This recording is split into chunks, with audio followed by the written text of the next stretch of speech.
What up, bro? What up? DCP, the corner pocket. Man, how you feel, man? We about to go interview Lance Palmer. Hey, man, I've been waiting for this opportunity, man. I can't wait, man. I know he's a four-time champion from Ohio State. I'm not gonna say the Ohio State, the Ohio State, and the four-time champion, All-American, man. So I'm on my Michigan stuff, Lance. I'm sorry, man. I'm true to my team, but we're gonna see you soon, bud. Man, y'all ain't ready for this, man. We about to have an epic interview with world champion, Ohio raised, born, Mr. Lance Palmer. Wait, man. He called me personally. It was like, you know, man, Dave, I had something to do today, but I told them, nah, so I'm going to DCP, the corner pocket, so I'm going to be on the way right now to hit, to holler at him at the secret location, you know what I'm saying? Secret location. We got to be for DCP to know about where that's at, so, Man, Lance Palmer, man, we getting ready to go live with that DC, the corner pocket in 3, 2, and 1. We'll go over after the show, man. Yeah. It's real fun. That's cool.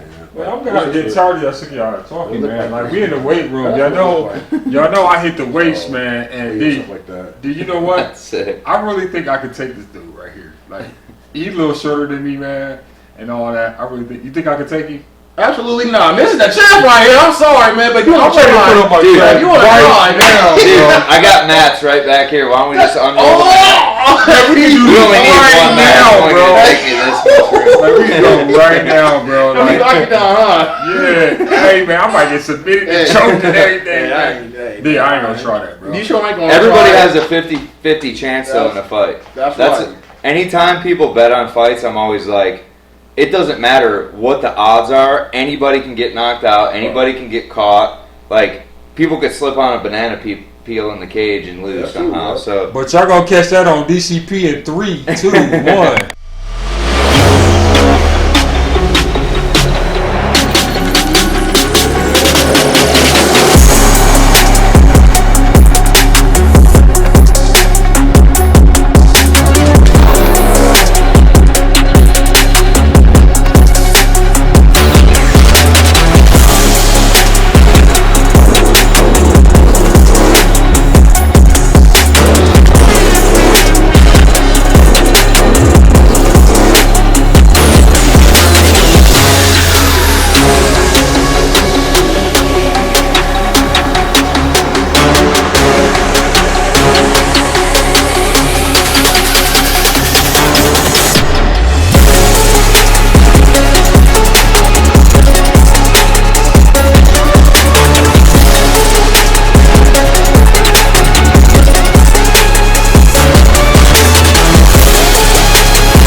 Whoa, okay. Yes, sir. My God. there we go.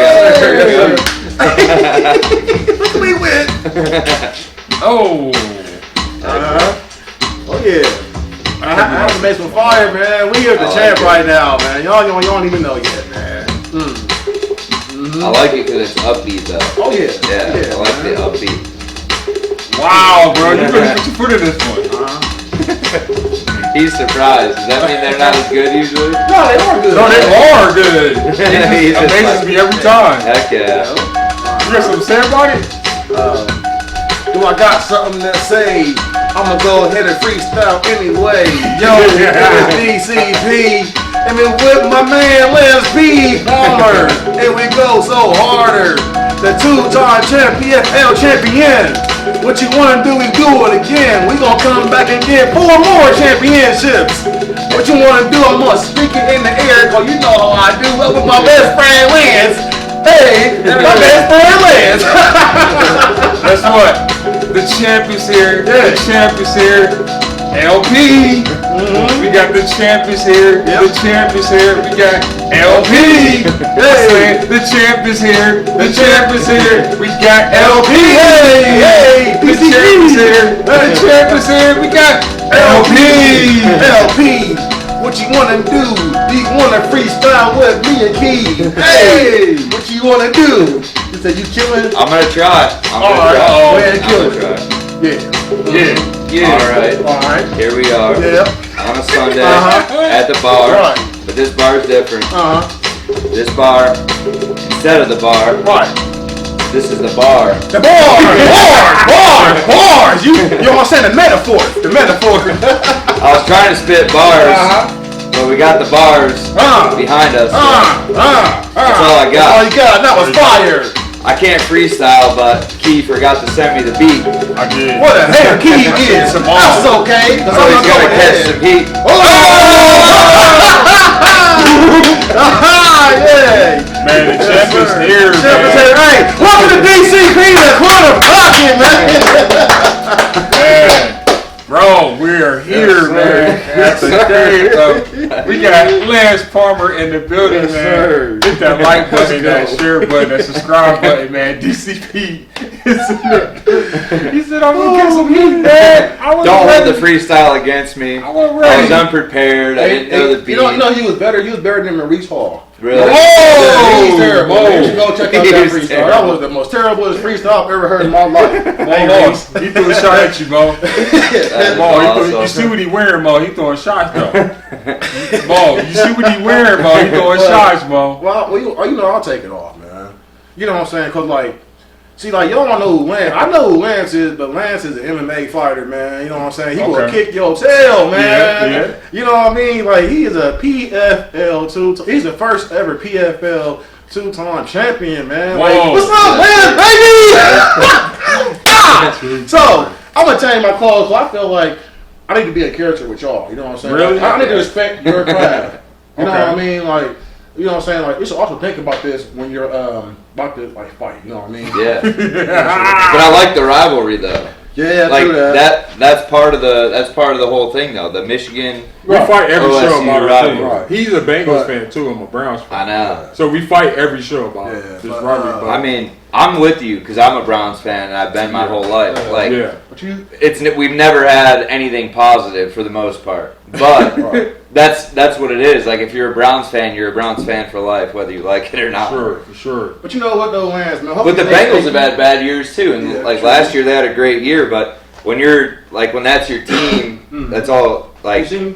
I that's can see it. you, bro. Like, Okay. you said you gotta get a character. I don't know what you Okay, so Lex, I have no clue what this guy's man. doing. So like when you come into the ring or I'm sorry, the octagon. What Yeah. am I talking about the ring? You should, Ring. hey, don't slap me, please. You can just call it the cage. The cage, Yeah, you know what I'm whatever. saying? You should come in and play your music. Matter of fact, I got some for your music, man. Here Heck you go, yeah. man. Yeah, I Here got we this go. all planned out. Lance, man. I have no clue what this guy's doing. Like I love every show, y'all think we scripted stuff is unscripted. I have no clue what he's doing.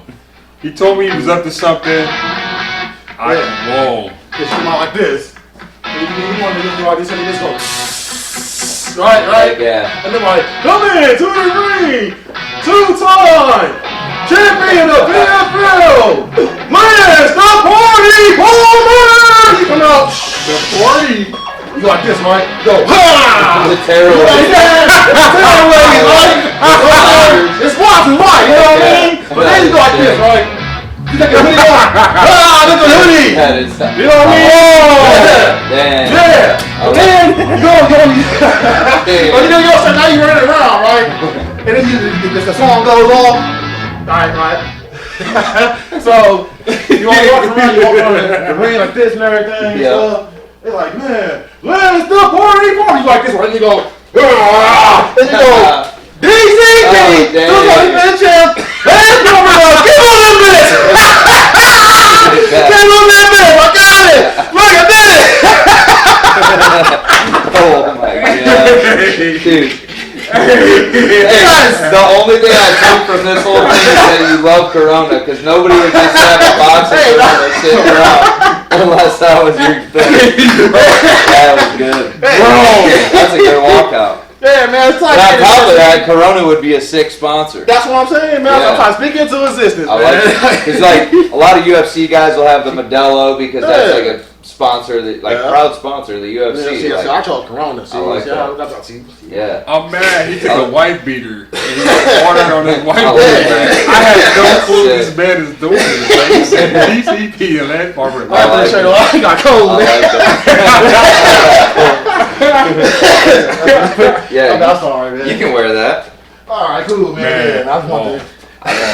So, Lance, I That's had told awesome. you, man, that it's unexpected on DCP, man. Like, this stuff, you got to go back and see the rest of the stuff. Like, he did a top 10 Kibbles and Bits moment. Oh, man. And this is probably the top 2 or 1 that you've done. Besides the one. You need a Kibbles and Bits sponsorship. That's what I'm saying, Sorry, Kibbles and the Bits. dog. It won't be. Man, so let me tell you, man. So I didn't email Kibbles and Bits.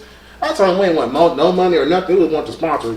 Oh, we can't sponsor right now. Oh, for real? So Lance is calling you out, Kibbles and Bits. Yeah. He will come and do something with you. It will hurt. It will break. Exactly. Like, Get off your wallet. Get off your wallet and give these Come on, guys man. a sponsorship. Come on, man. He's got dogs to feed. that's what, you know what I'm saying? And my daughter name is Kibby. Yeah, My exactly. daughter name is Kibby. But, yeah, I told you, Lance, man, like, this is going to be, this the top 1 or 2, bro. The other one is he scared this lady's soul. Like, she was sitting on the couch in the studio, and he did the Kibbles and Bits. I saw her soul leave. And it came back, bro. She was scared to the crap, man. I was like, That is yo. awesome. But, man, we're so thankful, man, that you have us here, man. Want to really get into it. And, hey, man, I'm going to let you take the wheel, bro. I'm going to follow you, man. All right. I know you've been waiting for this, bro. Man, I have, man. So, Key, okay, so when we first started doing the podcast, Key was like, know some people, man. Like, y'all do too. He's like, no, man, I know some people. I'm like, okay. He's like, man, I know an MMA fighter. I'm like, oh, okay. So, we go talking and stuff. And, you know, as time progresses, you hit Key up and was like, I'm free, you know. So Key was like, Dave, guess what? Like, what? Man, got that fighter. I'm like, who is it? He's like, oh, you know, you ever heard of Lance Farmer? I'm like, what? Who? Wait, time out. Like, who want everything back? What did it say? You know, Lance Farmer? Bruh, what? Like, so, he got my wife. My wife got mad at me because I was so excited the first time we had FaceTime. She did, She got mad, big mad. Why she was mad? God, I was so excited, man. Like, She was mad that you were happy. yeah, because That's what wives do. Hey, listen, Whoa. Yeah, he about to catch it coming. And she got the sniper I rifle didn't right say there. that, babe. You let this guy wear a Michigan shirt. You're not worried about You got a point, man. Shots are fired already. So, you know, Key was like, yes, let's FaceTime him. So like, when we FaceTime you, man, like, I was just lost for words. You know, like, I'm thinking like you're like in LA or somewhere out in Ohio, man. But he told me like, yeah, man, blah blah blah. I know him. I told you I knew him. So, man, everybody, if y'all watch MMA, and I'll tell you the story how I started following Lance. But if y'all watch MMA, PFL, Professional Fighting League, you should definitely watch it, man. Y'all would know who this cat is if y'all watch this. If not, hey, man, ladies and gentlemen, like I said, the 2-time first ever PFL champion, man. Lance Palmer, man. Lance Palmer. Yeah. Thank you. Yeah, it's true, man. Wow. He's hitting. You won't know where. And I respect him and him and his family, man. It's all respect. And we just appreciate for him allowing us to come in his home to kind of chop it up with him, man. You know, so, you know, once again, we're thankful and we appreciate your time. You know, everybody's Okay. time is precious, and so time is something you can't get back, so we definitely appreciate your time. Something I wanted to touch on first, while you were saying like expecting me to be like out of town or out of state or something. Like, I do train out of state, but my wife and I probably 2017, so now is a little over 5 years. 5.5 years ago, we decided to move back here, and like I was telling you offset before, I was like, man, it was just I lived in California. I trained with Team Alpha Male for the first 6 years of my career, and we got to a point where we wanted to start talking about kids and start a family, and we wanted to do it close to our family. So I mean, Columbus was the middle of where her parents are from and where my parents are from, so that was the agreement of us moving back to Ohio. So probably would be somewhere out of state if we wouldn't have moved to Columbus, but Columbus is a great city, and that's where we met. So what better place to bring it back and start a family. Right on, man. Yeah. All right, man. Heck yeah. Man, I always heard about the career and stuff like that. So, at what age did you take a liking or a passion into wrestling? Well, it kind of goes back before wrestling. So when I was 5 years old, it was just, I don't know if it was just because my dad took karate when he was real little, and like he didn't like go far with karate, but he took karate, and he knew this guy named Jeffrey Ellis. He was a sensei up in Cleveland area right by our house. And so when I was 5 years old, they put me in karate just to get me into some sort of like combat sport just for self-defense or whatever. And I took a liking to it, but I got to a point where I probably wouldn't have known any better if my younger brother, he started wrestling before I did. Because he started karate behind me, and then he got in trouble at school because he kicked his teacher. Mm-hmm. And so they took him out of karate, and they're like, my dad's like, he needs to be in wrestling. He needs to get that aggression out. So they kind of did it as like, you know, we need to get him in another sport because these like non-combat sports they're not getting enough juice out of his body. You know, he's beating people up at school. Yeah. So they got him in wrestling, and I started watching him wrestle because he was 5. He was 5 when he started wrestling, but he was 6.5 when I started, because I started on my 9th birthday. I got a pair of wrestling shoes for my birthday, and I was like, I'll try this out. I want to check out wrestling. So I love the discipline and everything about karate that it had to offer, but the one-on-one of wrestling is like, I'm either going to be better than you right now or I'm not. There's no like excuse of, well, you know, that guy was supposed to pick up this block or this, you know. There was none of that. There was no being able to put the blame elsewhere except yourself. And at that age, I didn't understand that to the extent that I do now, but that was my main reason for liking wrestling over karate. But I got into I got into wrestling at 9 years old, and it was basically because I got sick of the way that karate is formatted is more of like, you do these katas and routines to get promoted at like at a tournament. So you're being judged on doing these movements and these routines, which is great, but there's no like actual like one-on-one combat. Like Taekwondo, they actually have like Taekwondo tournaments where you're fighting your way to win these tournaments. Oh, okay. And so Taekwondo is more of like a sport karate type thing, where like the American karate that I was in wasn't, and I was already at a purple belt level, and we still weren't doing very much like sparring or like point fighting or anything. So the wrestling aspect of it was like, man, if I can go in here and I can beat these guys and basically like be able to out control and out hustle another person my same weight, my same age group, like that was, to me, that was more exciting than just doing a bunch of routines. And like we played other sports all through growing up, but wrestling was just something that I took a liking to. And like I was actually better at baseball than any other sport, but as far as politics went, and once we got into 7th and 8th grade, it was just like I didn't enjoy it like I did with wrestling, because you could be better at that position, but their dad's the coach, so then you're sitting the bench or you're in the outfield. Whereas with wrestling, I'm like, dude, if I can beat your son's ass, I start, he doesn't. Like that was how it came down. Like even in high school, there was a time where I wanted to go up because I didn't want to cut as much weight.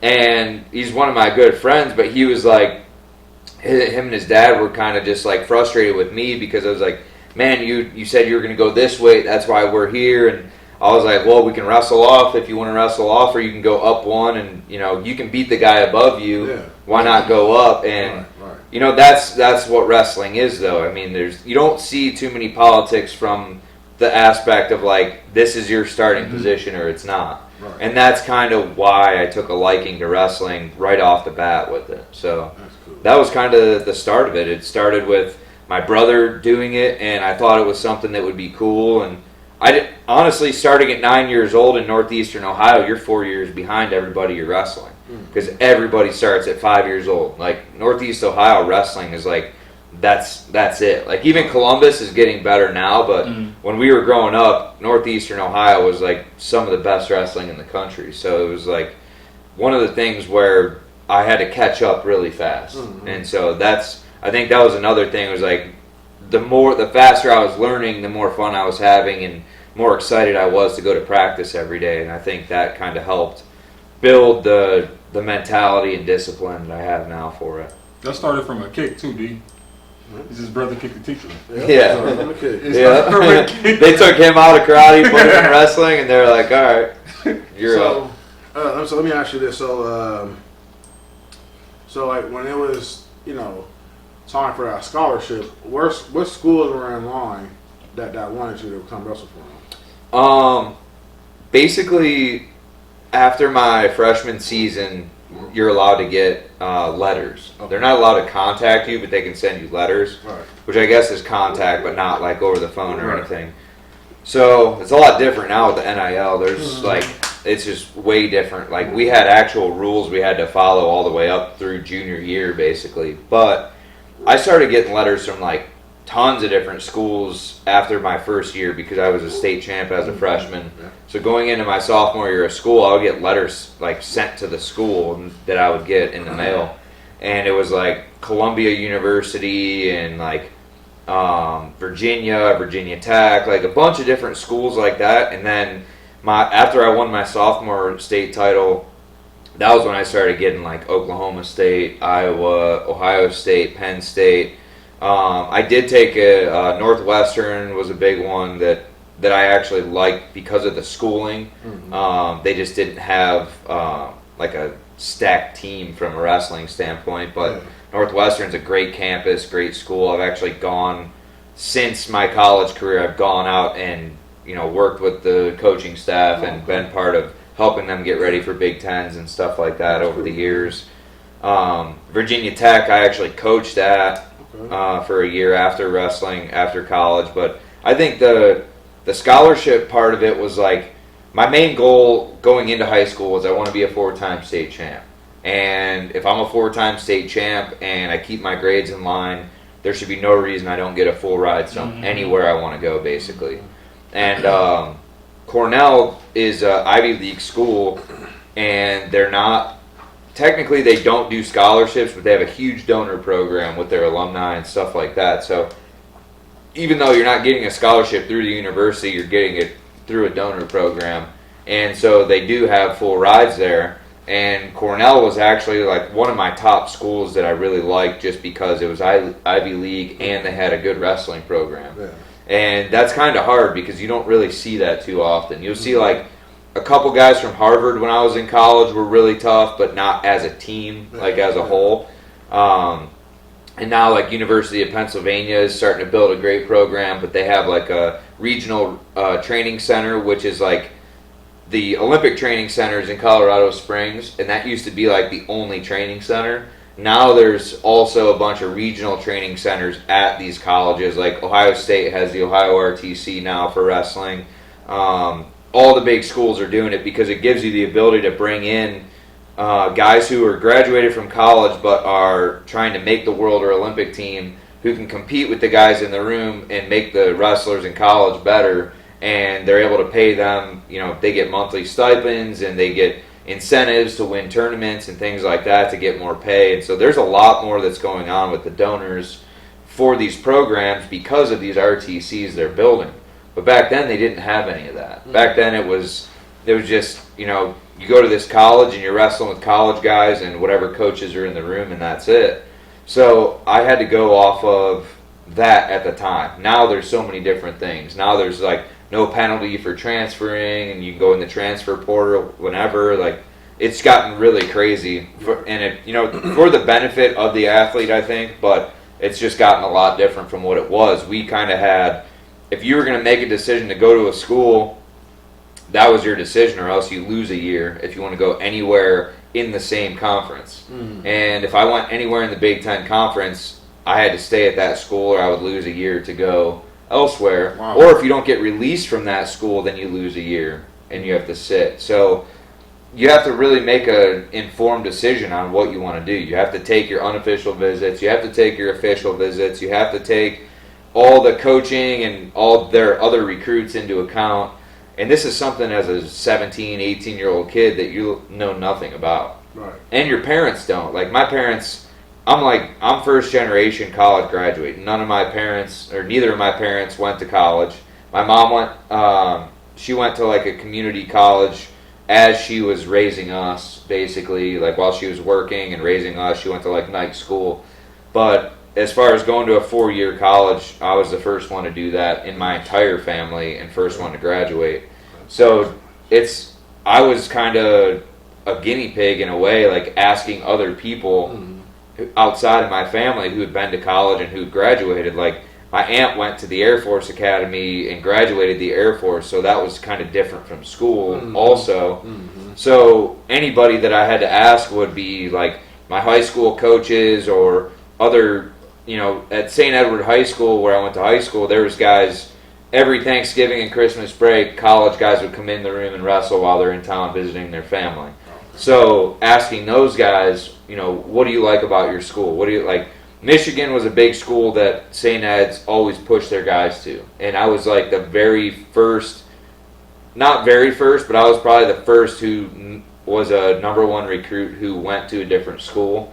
And it was Ohio State, but it was more based off of what's going to benefit me the most, not just everybody else goes there, so I should go there. Because as a school, Michigan has a great program for anything, business, medicine, whatever you want to do, engineering.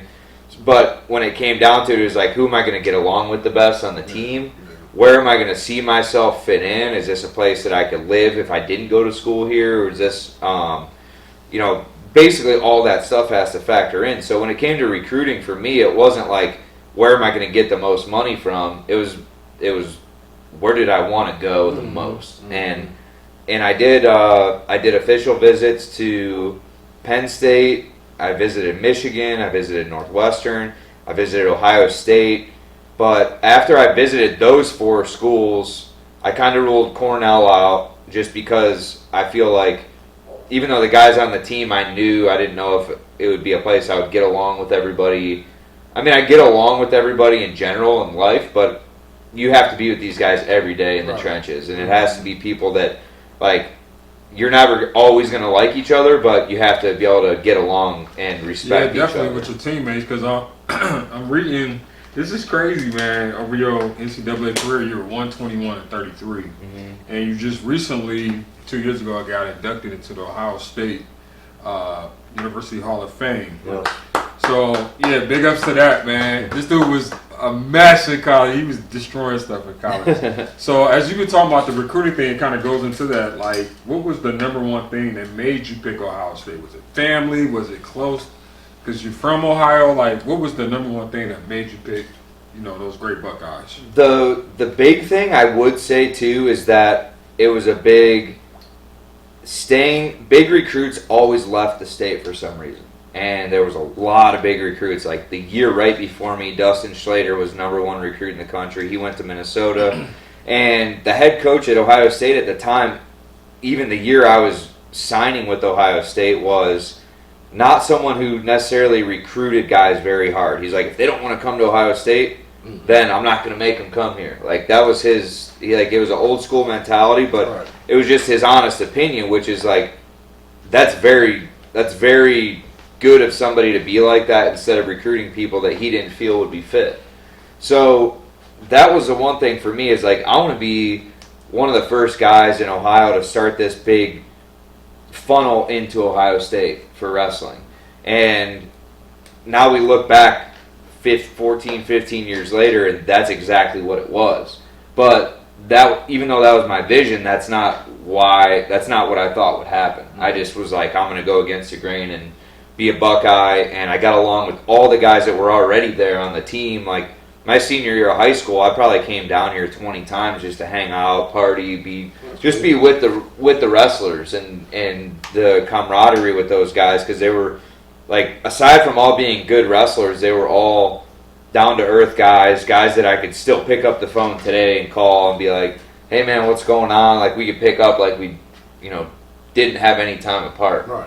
And that's something that I felt like was the most important aside from good coaching and things like that. So when that's what I would say would be the biggest thing is the the camaraderie and getting along with the people, and obviously you have to like the school too. Ohio State football is something I always thought was awesome, and the Ohio State wrestling program, like the coaches and the people around it, were always great people to me. Mm-hmm. Like there was a guy named Tommy Rollins. I was in 8th grade.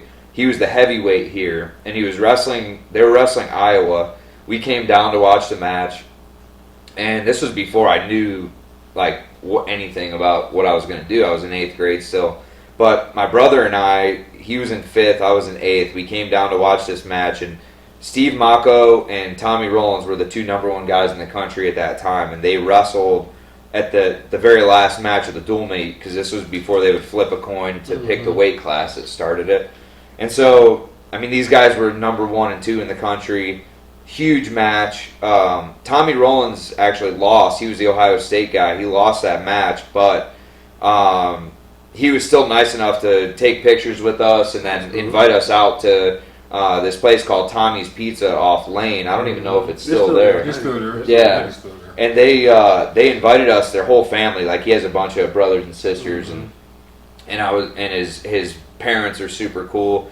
And they invited us out to get pizza with them and everything. And like that was kind of my first experience, aside from one of the coaches, Mitch Clark at the time, being really cool to me and my family, was Tommy Rollins' family inviting us to go to dinner with them after.